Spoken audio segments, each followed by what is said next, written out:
Hobby Quick Hits. Delivering that breaking hobby news directly to your earlobes.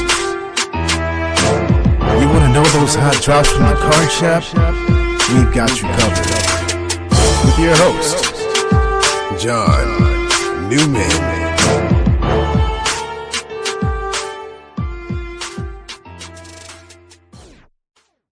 Hey everybody, welcome to episode 175 of Hobby Quick Hits. Got a short and sweet one for you today. That's why they call it Hobby Quick Hits. I know we're literally about a week away, a little over a week away from the first official game of 2024 Major League Baseball.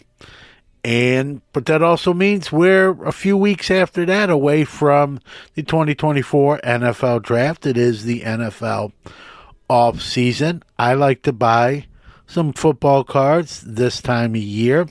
So I'm going to share some strategies and different things you can do to save a few bucks.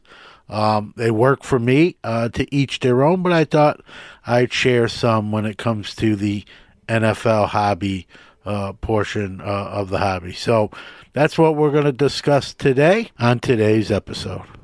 Okay, now a quick word from our great sponsor, followed by the new product release schedule. Then we'll go around the Hobbyverse to tell you all the latest hobby happenings and news. Then we'll tackle today's topic of discussion. Hi, this is Pat Hughes, Cubs announcer, coming to you from the Sports Card Shop in beautiful New Buffalo, Michigan. The Gocher family has built an incredible place here for collectors to buy, sell, and trade cards and memorabilia. Be sure to stop by and let them show you around. TheSportsCardShop.com, connecting sports, athletes, the hobby, and collectors around the world. Hi. This is Alan Pinkett, and I'm here to tell you the Gocher family has done it again. They've just opened up the Sport Card Shop in downtown Valparaiso, Indiana, and it is awesome. If you're a collector, you need to check this place out. Tell them Alan sent you and get a free gift on your first visit. It's me this week giving out the product release schedule. Not a ton, but have some here. Today, the 25th, show release day anyway, March 25th, Upper Deck Halo Legacy Collection. On the 27th, 2024, Historic Autographs Retrograph 3 Baseball. Staying with the 27th, actually a few more, all on that date. Marvel Allegiance, the Affinity Trilogy. 2023, Pieces of the Past, Historical Premium Edition. 2023, Panini Obsidian Football. Upper Deck Marvel Platinum. 23-24, Upper Deck SP Game Use Hockey. Moving to the 29th, the following are all released this day. 23, Panini Impeccable WWE. 2024 TriStar Hidden Treasures Football Mini Helmets.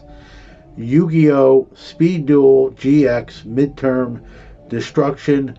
Going to the 3rd, we have 2024 Keepsake Bruce Lee 50th Anniversary Collection.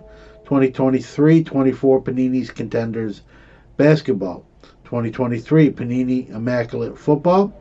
2023/24 Panini Origins Basketball H2. Going to April 5th, Pokemon Graphite EX. Also on the 5th, Pokemon Iono Premium Tournament Collection. Same day as well. And closing out this segment will be Pokemon Scarlet and Violet Temporal Forces Build and Battle Deck. There are your product release schedule. Choose your product. Happy ripping. Let's go round the Hobbyverse and catch up on this week's hobby news. And find out. All right, not a long laundry list of news to report, but let's start with probably the bigger story for this episode.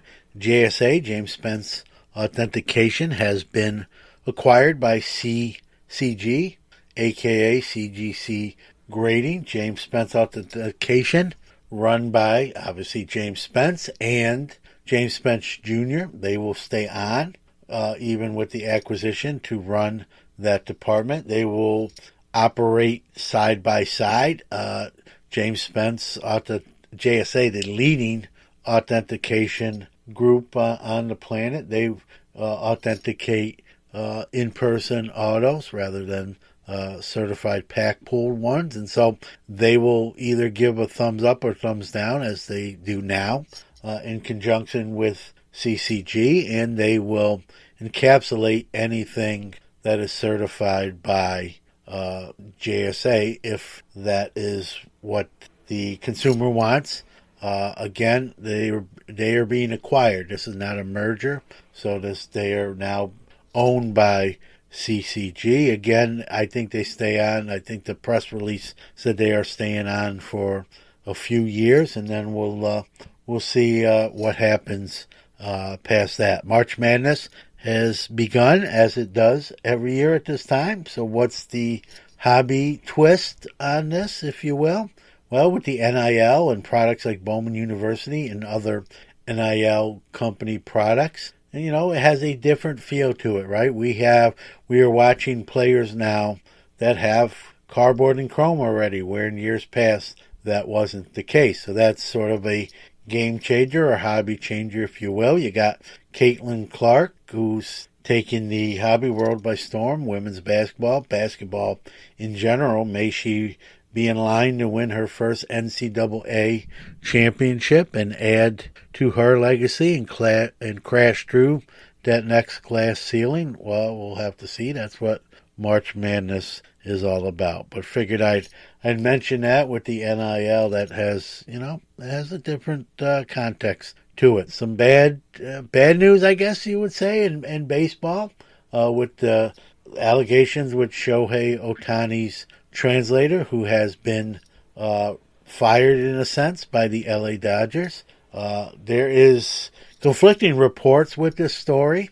One version has, Shohei giving his translator $4 million to cover gambling debts. That's one heck of a gambling debt, if you ask me. $4 million. Holy shnikes. That's a lot of L's, if you ask me. And Shohei's translator said that Shohei knowingly gave him the money to cover those debts. Shohei's team, on the other hand, is saying that Shohei's translator basically defrauded him of $4 million. I don't know. That's a lot of money to be defrauded without someone knowing. How did he have access to that? I don't know. So very early stages of the story.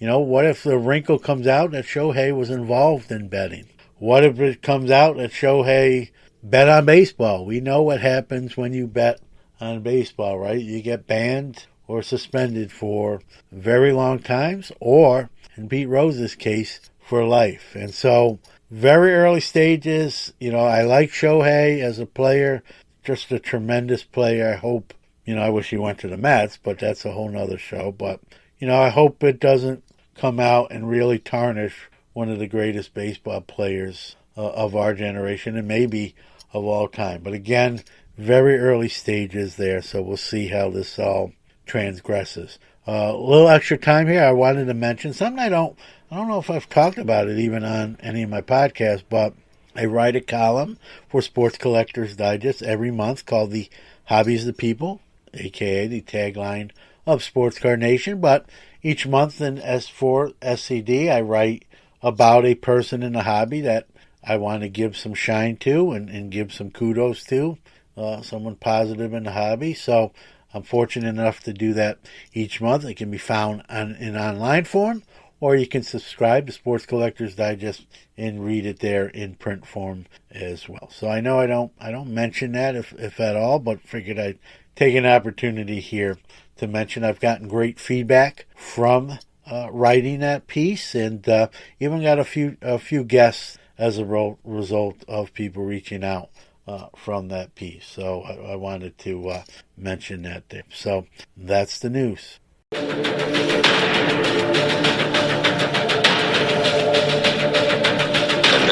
our feature presentation.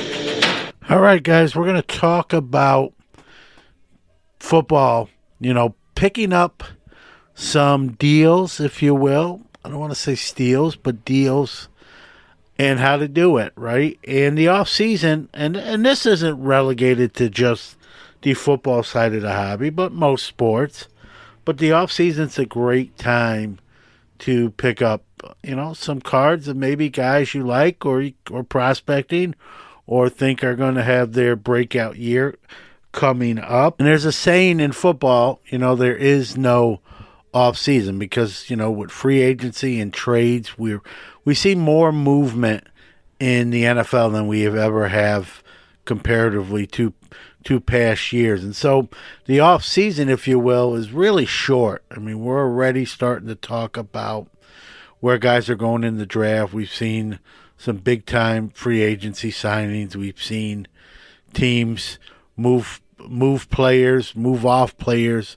And one thing I will say in today's NFL, and I think you'll agree with me, is teams have less patience. Teams are giving a player 2 years, 3 years max, and if they're not looking like they're what they were drafted as, that team's going to move on from them, whether it be to cut them, trade them, that sort of thing. And we've seen it a lot quicker than in years past, where a guy could sit 4, 5, 6 years behind an incumbent quarterback and wait his turn. I think those days are over. I'm pretty sure those days are over. A quarterback that gets drafted now, a lot of times you're asked to come in and do it right away. And you look at like C.J. Stroud's rookie year, right? Incredible. One of the greatest rookie quarterback performances of all time, if not the greatest. And that's a rookie, right? So teams are expecting more out of rookies in football than ever before. And that sitting and waiting and learning, that curve just got a lot shorter. And so that obviously affects how you hobby, if you're buying cards or acquiring cards with that thought process in mind. Another thing that's sort of thrown a ripple in the pond is the Bowman University, right? These cards before their cards, right? Before their true rookie cards, if you will. You got now, Topps producing Bowman University cards. There are Caleb Williams cards already ahead of what will be considered his true rookie cards, that come out during the year. You even had Leaf putting the Caleb Williams in their autism set. So the landscape has changed with the licensing as well. So it's not as cut and dry as before. So what do I like to do? I like to pick a few players that I like or think are on the cusp of breaking out. Let's take a player, for example, like C.J. Stroud. I'm not talking about necessarily someone like him. He had an incredible rookie year. His stuff is skyrocketed up. Can you buy something of his and sit on it and put it away? Sure. But you're probably better off buying it before this past year, buying it, before the season was complete. But you can still, if you think that's legit and that's going to be the guy he is going, or even getting better going forward, he's still, you can still buy some stuff. Someone like Pat Mahomes, who I've thrown the Brady comparison, who's very close to being in that discussion with his second straight Super Bowl title, maybe a third one coming up. I think, when it's all said and done, he's going to be arguably the greatest quarterback to ever live. In that mix with Brady and Montana and others. He's going to probably, I don't think he's one, I think we all can probably agree that's not going to be, his last Super Bowl ring. How many does he wind up with? Again, he's sort of at that ceiling, but there are certain cards, whether it be an RPA or something along the rookie lines, that you can still buy even at the levels they are now. Kind of sock it away, forget about it.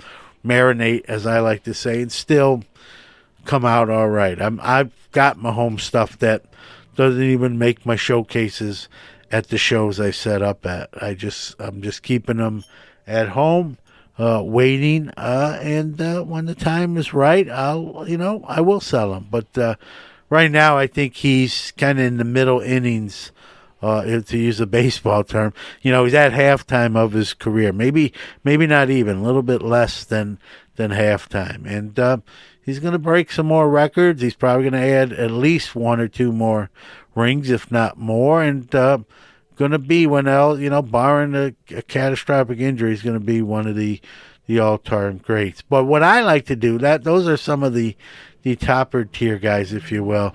I like to find some of those guys that are a little bit under the radar. They showed something, the year before, and the situation has maybe changed, right?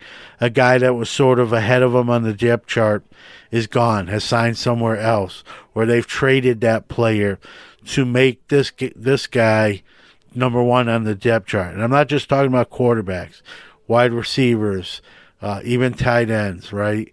Running backs, you've heard me talk about running backs before. I wrote an article recently about running backs for Hobby News Daily. You can check it out there. But the running backs, the days of Barry Sanders and Emmitt Smith and guys like that, they're fewer and further between. Running backs' career shelf life is shorter. Many teams are going to a running back by committee, having 2 or 3 different backs, fresh legs, rather than one workhorse back. The two guys kind of remaining as workhorse backs are probably Derrick Henry and Jonathan Taylor. And I like both of those guys. I think they're both on a Hall of Fame track. But, when you think of running backs, I don't know how many other ones wind up being Hall of Fame running backs. I think the stats may not bear that out, and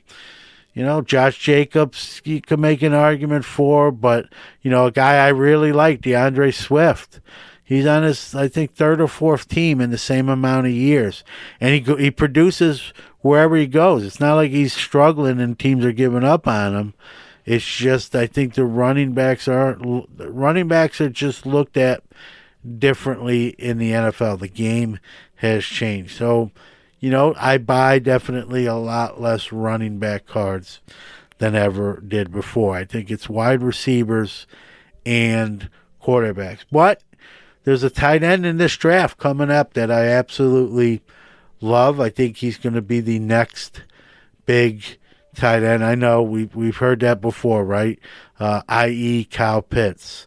Although he's still young and the verdict's not fully in on him. But the guy I'm talking about right now is Brock Bowers, the tight end out of Georgia. I mean, arguably, on some people's board, I've heard even people saying he'd be their first pick. Now, that's a huge... I don't think he's probably that on most boards. He's not going to be the first pick in the draft. That one will be Caleb Williams to the Bear, which allowed my Steelers to pick up Justin Fields on the cheap. I'm happy about that. But I like Brock Bowers. So, if you can get some autograph stuff of him, again, to each their own. This is just different guys I like. I'd be careful with quarterback classes. Every year we hear this is the best quarterback class since such and such a year, right? In 2022, we heard that as well. And let's look at that class, right? Kind of features a guy that my Steelers just gave up on and traded away to the Eagles, right? Kenny Pickett, Malik Willis, Desmond Ridder, Matt Corral, who's not even in the NFL anymore. Malik Willis is QB3 on the Titans. Pickett got dealt to the Eagles to back up Jalen Hurts. Desmond Ridder's now in Arizona behind, Murray. So, again, that class was highly talked about. Be careful with the pundits, right? Now, if you've seen a guy and you like him, you're a college football fan, or the situation just makes sense. Again, to each their own, right? But be careful. I'm almost a wait-and-see guy on quarterbacks unless I just fully believe that they're the next guy. I think, Brock Bowers is the next guy to the tight ends, as guys like Travis Kelce and George Kittle sort of wind down their Hall of Fame careers. There's got to be that next group. I think Brock Bowers is going to be one of those leaders. Sam Laporta in Detroit is going to take the baton and run with it. But, I get it. Someone might say, John, come on, man, tight ends traditionally, aren't worth a lot of money.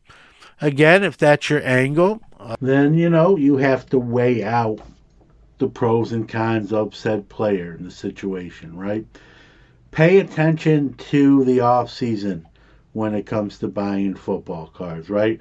All these moves and acquisitions really shape who's going to play, right? It looked like, Kenny Pickett might be the guy. Mason Rudolph moved on.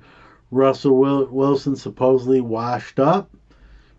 Kenny has a temper tantrum, and the Steelers move on from him. Now, I'm not a Kenny Pickett guy. I wasn't a Kenny Pickett guy when they drafted him, and it's kind of what I thought he was going to be. Turned out to be 13 touchdowns in 2 seasons, basically. 1 touchdown every 2 games. He just has bad pocket presence. He's not accurate, and he's sort of a kind of a petulant guy, a little bit of a brooding, entitled guy, and the Steelers have moved on from him. And in comes Russell Wilson, Justin Fields. So pay attention to that depth chart carousel, and it can change quickly. Kenny Pickett went from 1A in Pittsburgh to potentially 2 or 3 in Philadelphia. I think we all know Jalen Hurts is the starter, and they got a guy they picked up in the 5th round last year, Tanner, I think his name's Tanner McKenzie. He might be better than Pickett, too. I don't like Pickett. So Pickett might went from 1A to 3, double clipboard holding. So, keep an eye on some of these offseason moves. Now, number 1, they changed the depth chart. And number 2, it tells you kind of what the teams are thinking, right? We got another receiver in this draft. A few guys. Roman Odunze from Washington. Marvin Harrison Jr. from Ohio State. There's going to be, receivers are playing sooner, playing a lot better earlier. We've seen what Puka Nacua did with the Rams, breaking some rookie records. So I like receivers have really thrown their hat in the ring as far as, it used to be just quarterbacks for the most part. I think that's changed a little bit. So, do your own research. Maybe you've watched a lot of football. I kind of tend to watch a lot of college football, living in a college football city with Syracuse University. So, pick someone you like if you want to collect them. Don't make it all about dollar signs. It shouldn't be all about that. Yes, I know it's a factor, right?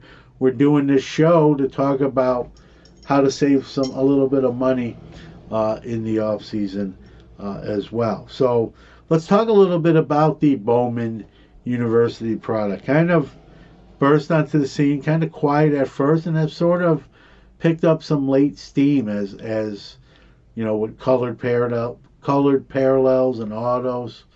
I get often asked, John, how will these cards be viewed long term? I don't know. Will people care less about them once the regular license cards come out?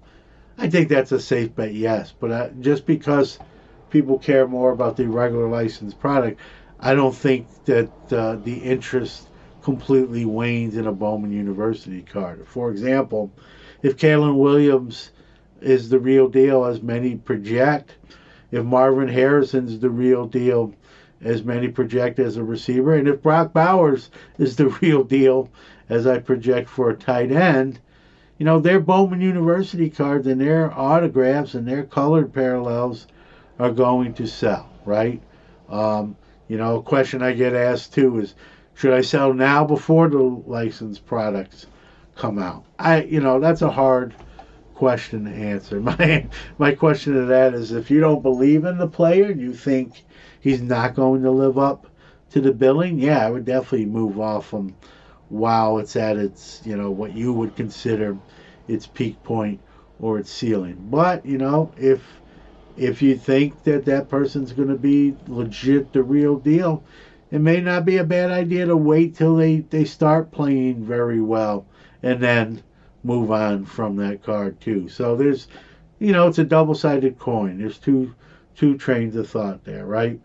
But I think we've seen the football card hobby make strides. I'm a real, when it comes to collecting, baseball and football are my go-tos, right? I don't do much NBA. I do hockey, but more of on the Ranger side, more of a team guy than across the board. But baseball and football, I PC it, I sell it as a dealer, so I really look forward to, not only watching it and the season itself, but buying cards, dealing cards, and that sort of things. And I tried to share some tips today to maybe, save you a few bucks or give you something to think about how you go about, purchasing football. Hey, here's another thing, right? Don't forget about vintage, even on the football. I know when we talk vintage, everyone, instantly thinks about baseball, but football has vintage too, and we're seeing a lot of guys kind of get in the Hall of Fame, 20, even 30 years after their playing days are over, as they get late consideration.